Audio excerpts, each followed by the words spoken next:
تاریخ کے کچھ لمحے ایسے بھی ہوتے ہیں جو صرف ایک قوم کو نہیں بلکہ پوری دنیا کی سمت بدل دیتے ہیں۔ 11 ہجری ربیع الاول کا مہینہ مدینہ منورہ میں ایک خبر پھیلی اور اس خبر نے پوری امت کو ہلا کر رکھ دیا۔ رسول اللہ صلی اللہ علیہ وسلم اس دنیا سے پردہ فرما گئے۔ اب سوال یہ تھا کہ امت کا جہاز آگے کون چلائے گا؟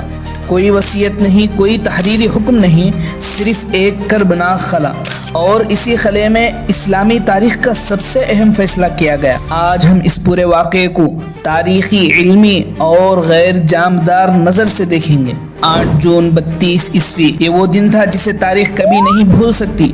حضرت محمد صلی اللہ علیہ وسلم چند روز سے بیمار تھے، بخار تیز تھا، جسم کمزور ہو چکا تھا۔ انہوں نے حضرت ابوبکر صدیق رضی اللہ عنہ کو حکم دیا تھا کہ وہ لوگوں کو نماز پڑھائیں، اور پھر پیر کے دن دوپہر کے قریب آپ صلی اللہ علیہ وسلم نے آخری سانس لی۔ جب یہ خبر مدینے میں پھیلی تو لوگوں پر جیسے آسمان گر پڑا۔ صحابہ اکرام کی حالت بیان سے باہر تھی، اور اسی وقت ایک غیر معمولی واقعہ پیش آیا۔ حضرت عمر ابن خطاب رضی اللہ عنہ جو اپنی شجاعت اور جرأت کے لیے مشہور تھے، انہوں نے تلوار نکال لی اور بلند آواز سے کہا، جو شخص کہے گا کہ رسول اللہ صلی اللہ علیہ وسلم وفات پا گئے ہیں، میں اس کی گردن اڑا دوں گا۔ یہ صرف جذبات نہیں تھے، یہ ایک ٹوٹے ہوئے انسان کی آواز تھی جو یقین کرنے کو تیار نہیں تھا۔ تب ایک شخص آیا، پرسکون، آنکھوں میں آنسو مگر قدم مضبوط، حضرت ابوبکر صدیق رضی اللہ عنہ۔ انہوں نے پہلے رسول اللہ صلی اللہ علیہ وسلم کے چہرے سے چادر ہٹائی، پیشانی کو بوسہ دیا اور کہا، آپ پر میرے والدین قربان۔ آپ نے زندگی میں بھی خوشی دی اور وفات کے بعد بھی۔ پھر وہ باہر آئے اور لوگوں کے سامنے کھڑے ہو کر کہا، سنو، جو محمد صلی اللہ علیہ وسلم کی عبادت کرتا تھا تو محمد صلی اللہ علیہ وسلم وفات پا گئے، اور جو اللہ کی عبادت کرتا ہے تو اللہ ہمیشہ زندہ ہے، اسے کبھی موت نہیں آئے گی۔ پھر انہوں نے قرآن کی آیت تلاوت کی، وما محمد الا رسول قد خلت من قبلہ الرسل، اور محمد صلی اللہ علیہ وسلم صرف ایک رسول ہیں، ان سے پہلے بھی رسول گزر چکے ہیں۔ حضرت عمر رضی اللہ عنہ بیان کرتے ہیں، جب میں نے یہ آیت سنی میرے پاؤں تلے سے زمین نکل گئی، اور مجھے یقین ہو گیا کہ رسول اللہ صلی اللہ علیہ وسلم واقعی وفات پا گئے ہیں۔ یہ وہ لمحہ تھا جب امت کو پہلی بار احساس ہوا کہ ان کا اگلا قائد کون ہے۔ رسول اللہ صلی اللہ علیہ وسلم کی تدفین ابھی باقی تھی کہ مدینے میں ایک اور بڑا بحران سامنے آ گیا۔ انصار یعنی مدینے کے مسلمان ایک جگہ جمع ہو گئے۔ اس جگہ کا نام تھا سقیفہ بنی ساعدہ۔ یہ ایک کھلی چھت نما جگہ تھی جہاں قبیلے مشورہ کرنے کے لیے جمع ہوتے تھے۔ انصار کا موقف تھا، ہم نے اسلام کو پناہ دی، نبی صلی اللہ علیہ وسلم کی حفاظت کی، غزوات میں خون بہایا، تو قیادت کا حق بھی ہمیں ہے۔ ان میں سے ایک نمایاں شخصیت حضرت سعد بن عبادہ رضی اللہ عنہ تھے، جو خزرج قبیلے کے سردار تھے۔ وہ اس موقع پر بیمار تھے مگر اجتماع میں موجود تھے۔ جب یہ خبر مہاجرین تک پہنچی تو حضرت ابوبکر رضی اللہ عنہ، حضرت عمر رضی اللہ عنہ اور حضرت ابو عبیدہ ابن الجراح رضی اللہ عنہ فوراً سقیفہ کی طرف روانہ ہوئے۔ یہ ایک نازک موڑ تھا، اگر یہاں اختلاف بڑھ جاتا تو نئی ریاست کی بنیادیں ہل سکتی تھیں۔ سقیفہ میں پہنچ کر ابوبکر رضی اللہ عنہ نے پہلے انصار کی تعریف کی، ان کی قربانیوں کو سراہا، مگر پھر بات کی اصل طرف آئے۔ انہوں نے کہا، عرب قبائل صرف قریش کی قیادت مانتے ہیں، اور قریش ہی اس معاملے میں سب سے موزوں ہیں۔ یہ کوئی تکبر نہیں تھا بلکہ عرب معاشرے کی ایک زمینی حقیقت تھی جسے نبی صلی اللہ علیہ وسلم نے خود بھی بیان فرمایا تھا۔ پھر ابوبکر رضی اللہ عنہ نے 2 نام پیش کیے، حضرت عمر اور حضرت ابو عبیدہ، لیکن اس سے پہلے کہ کوئی جواب دیتا حضرت عمر ابن خطاب رضی اللہ عنہ اٹھ کر کھڑے ہوئے اور انہوں نے کہا، اے ابوبکر، آپ کا ہاتھ بڑھائیں۔ حضرت عمر رضی اللہ عنہ نے فوری طور پر حضرت ابوبکر رضی اللہ عنہ کے ہاتھ پر بیعت کر لی۔ پھر حضرت ابو عبیدہ رضی اللہ عنہ نے بیعت کی، پھر انصار میں سے اکثر نے بیعت کی، اور دیکھتے ہی دیکھتے ابوبکر صدیق رضی اللہ عنہ امت مسلمہ کے پہلے خلیفہ بن گئے۔ اگلے دن مسجد نبوی میں عام بیعت کا اہتمام ہوا، جہاں سب مسلمانوں نے حضرت ابوبکر رضی اللہ عنہ کی خلافت کو تسلیم کیا۔ یہ سوال آج بھی پوچھا جاتا ہے، آخر حضرت ابوبکر رضی اللہ عنہ ہی کو کیوں بنایا؟ آئیے تاریخ اور علمی بنیاد پر جائزہ لیتے ہیں۔ سب سے پہلے اسلام قبول کرنے والے بالغ مرد حضرت ابوبکر رضی اللہ عنہ، وہ پہلے بالغ مرد تھے جنہوں نے بغیر کسی ہچکچاہٹ کے فوراً اسلام قبول کیا۔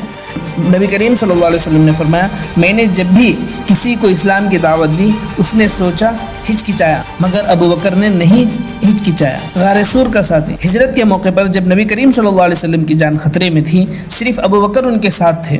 قرآن میں یہ لمحہ محفوظ ہے، اذ یقول لصاحبہ لا تحزن ان اللہ معنا، جب وہ اپنے ساتھی سے کہہ رہے تھے غم نہ کر، اللہ ہمارے ساتھ ہے۔ مفسرین کا اتفاق ہے کہ ساتھی حضرت ابوبکر رضی اللہ عنہ ہی ہیں۔ نبی صلی اللہ علیہ وسلم کا حضرت ابوبکر رضی اللہ عنہ کو امامت کے لیے انتخاب کرنا یہ شاید سب سے اہم اشارہ تھا۔ آخری بیماری میں جب نبی صلی اللہ علیہ وسلم مسجد نہ جا سکے، انہوں نے حکم دیا ابوبکر کو کہو کہ لوگوں کو نماز پڑھائیں۔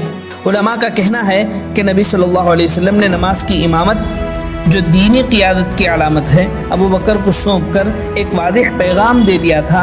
امام ابن تیمیہ لکھتے ہیں، نبی صلی اللہ علیہ وسلم کا ابو بکر رضی اللہ عنہ کو امامت بنانا اس بات کی دلیل ہے کہ وہی خلافت کے سب سے زیادہ حقدار ہیں۔ سب سے زیادہ مال خرچ کرنے والے نبی صلی اللہ علیہ وسلم نے فرمایا، کسی کے مال نے مجھے اتنا فائدہ نہیں پہنچایا جتنا ابو بکر کے مال نے۔ انہوں نے کتنے ہی غلاموں کو آزاد کیا، کتنے غریبوں کی مدد کی، اسلام کے ابتدائی دنوں میں اپنا سب کچھ لگایا، علم اور سمجھ میں سب سے آگے۔ علامہ ذہبی رحمۃ اللہ علیہ لکھتے ہیں، حضرت ابو بکر رضی اللہ عنہ تمام صحابہ میں دین کی سمجھ میں سب سے زیادہ گہرے تھے۔ نبی صلی اللہ علیہ وسلم کا یہ بھی فرمان ہے، اگر میں کسی کو خلیل گہرا دوست بناتا تو ابو بکر کو بناتا۔ حضرت علی رضی اللہ عنہ کے بارے میں تاریخی حقیقت۔ اب وہ سوال جو اکثر پوچھا جاتا ہے، حضرت علی ابن طالب رضی اللہ عنہ کو خلیفہ کیوں نہیں بنایا؟ آئیے صرف تاریخی حقائق دیکھتے ہیں۔ حضرت علی رضی اللہ عنہ کی اہمیت۔ حضرت علی ابن ابی طالب نبی صلی اللہ علیہ وسلم کے چچا زاد بھائی تھے، نبی صلی اللہ علیہ وسلم کے بیٹی حضرت فاطمہ رضی اللہ عنہ کے شوہر تھے، بچپن سے نبی کریم صلی اللہ علیہ وسلم کے گھر میں پلے پڑے، بہادری، علم اور زہد میں اپنی مثال آپ تھے، کوئی ان کی عظمت پر سوال نہیں اٹھاتا۔ ثقیفہ کے وقت ان کی غیر موجودگی، تاریخی روایت بتاتی ہے کہ حضرت علی رضی اللہ عنہ اس وقت رسول اللہ صلی اللہ علیہ وسلم کی تجہیز و تکفین میں مصروف تھے۔ ثقیفہ کا اجتماع اچانک ہوا اور وہاں پہنچنے کا موقع نہیں ملا۔ بیعت کا معاملہ، تاریخی روایت میں اختلاف ہے کہ حضرت علی رضی اللہ عنہ نے بیعت کب کی۔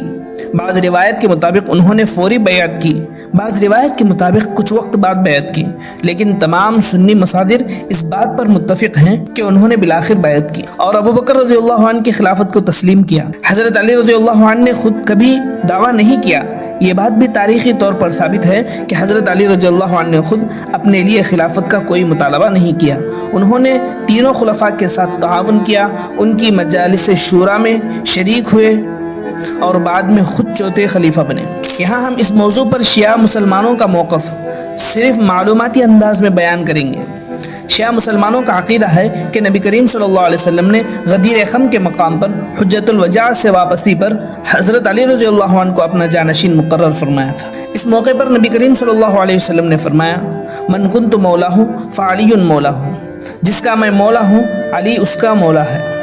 یہ حدیث سنی اور شیعہ دونوں کتب میں موجود ہے، البتہ مولا کے معنی میں اختلاف ہے۔ شیعہ علماء کہتے ہیں کہ یہ حدیث خلافت کا اعلان تھا، سنی علماء کہتے ہیں یہ محبت اور ولایت کا اظہار تھا، خلافت کا تقرر نہیں۔ شیعہ نقطہ نظر میں ثقیفہ کا واقعہ ایک ایسا فیصلہ تھا جو نبی کریم صلی اللہ علیہ وسلم کی مرضی کے خلاف تھا۔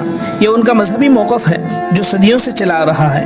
اس موضوع پر سنجیدہ علمی بحث دونوں طرف کے علماء میں جاری ہے اور یہ بحث بنیادی طور پر مذہبی ہے۔ جب حضرت ابو بکر رضی اللہ عنہ خلیفہ بنے تو انہوں نے جو پہلا خطاب دیا وہ تاریخ میں سنہری حروف سے لکھا گیا۔ انہوں نے کہا، اے لوگو، مجھے تمہارا حاکم بنا دیا گیا، حالانکہ میں تم میں سے بہترین نہیں ہوں۔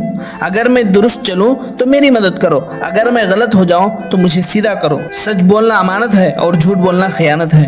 تم میں کمزور وہ ہے جو میرے نزدیک طاقتور ہے، یہاں تک کہ میں اس کا حق دلا دوں، اور تم میں طاقتور وہ ہے جو میرے نزدیک کمزور ہے، یہاں تک کہ میں اس سے حق لے لوں۔ جب تک میں اللہ اور اس کے رسول صلی اللہ علیہ وسلم کی اطاعت کروں تم میری اطاعت کرو، اور جب میں اللہ کی نافرمانی کروں تو تم پر میری اطاعت لازم نہیں ہے۔ کیا یہ الفاظ کسی عام انسان کے منہ سے نکل سکتے ہیں؟ حضرت ابو بکر رضی اللہ عنہ صرف 2.5 سال خلیفہ رہے، مگر اس مختصر عرصے میں انہوں نے وہ کام کیے جو تاریخ نہیں بھلا سکتی۔